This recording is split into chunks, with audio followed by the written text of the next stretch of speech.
Ottawa says it will not drop its tariffs on Chinese electric vehicles and steel, despite growing calls from premiers and industry leaders. BC Premier David Eby is urging Ottawa to revisit its tariffs on Chinese EVs after China slapped sweeping levies on nearly $4 billion in Canadian agricultural and food products.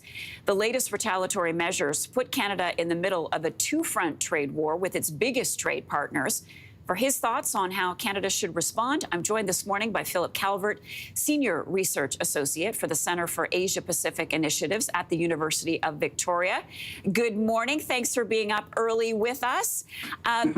With so much focus on what's been happening between Canada and the U.S., we really need to talk about what's going on with China. China slapping 100% tariffs on canola oil, 25% tariffs on aquatic products. What does this mean for our industries, Philip? Well, good morning, Marcia, and thanks for inviting me on here. This is the agri-food sector right now it's facing a double whammy when we see these proposed tariffs. You've outlined how the extent of them, and it could be a real blow to the agri-food sector. China's doing this in a strategic time. They know we're vulnerable with the U.S., our tariff issues with the U.S. So by doubling up on this and hitting us now, it's also hitting us at a time when we're more vulnerable. And hitting the agri-food sector is often what China does. It did it in the past in the wake of the two Michaels or the arrest of Meng Wanzhou.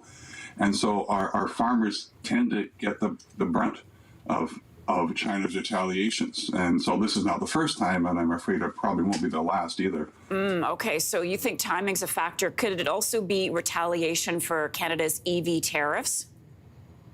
Oh, absolutely. I mean, that's the reason that's lying behind it. And the tariffs were based on,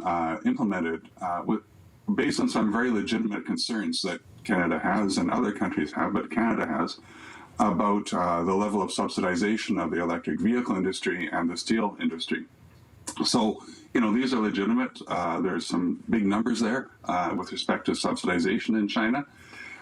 But this time, Canada has implemented them without going through the usual process it does. It usually goes through the WTO process, asks for consultations or finds other WTO mechanisms to do this.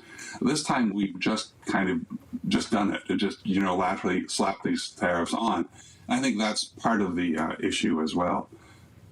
Canada has always been a supporter of the international system, the rules-based system. We are a middle power, and we rely on this kind of post-war framework as a basis of our international operations to give us a feeling of economic security. So this makes it more difficult for us. So we're now facing a trade war with the United States and now China, two of our biggest export markets.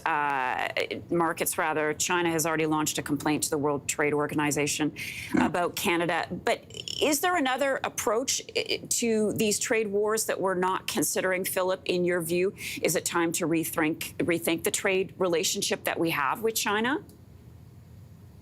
Well, the trade relationship we have with China does provide, business and income for Canadian companies and Canadian goods and services people.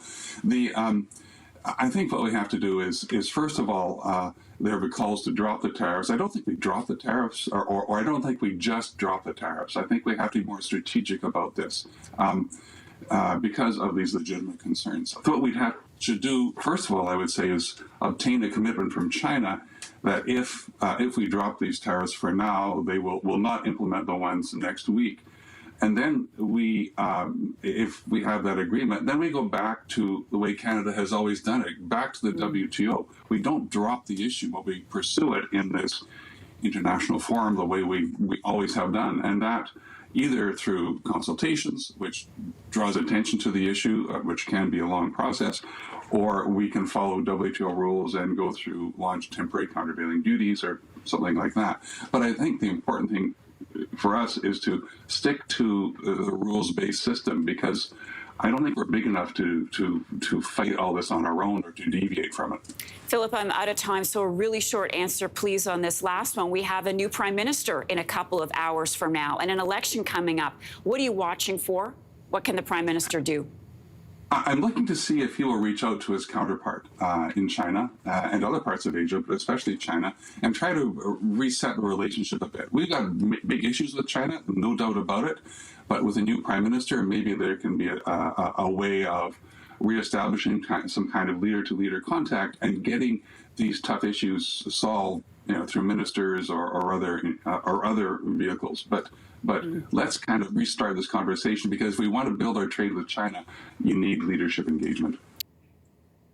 If you like that video, make sure to subscribe to the Your Morning YouTube feed, where you can find all kinds of new content posted every weekday morning.